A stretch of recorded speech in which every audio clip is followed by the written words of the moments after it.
Assalamualaikum friends, today I am going to talk about the human viscera. So the viscera are actually the internal organs that are present in the abdominal cavities are called the viscera. The viscera is the plural word but the viscus is the singular word.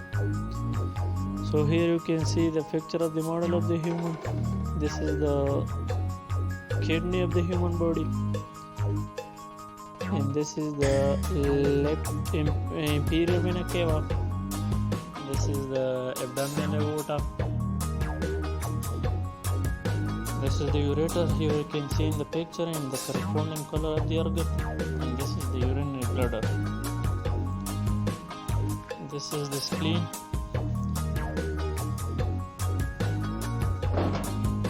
This is the adrenal gland.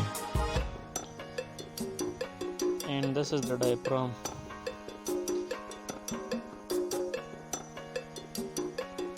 This is the left common iliac artery.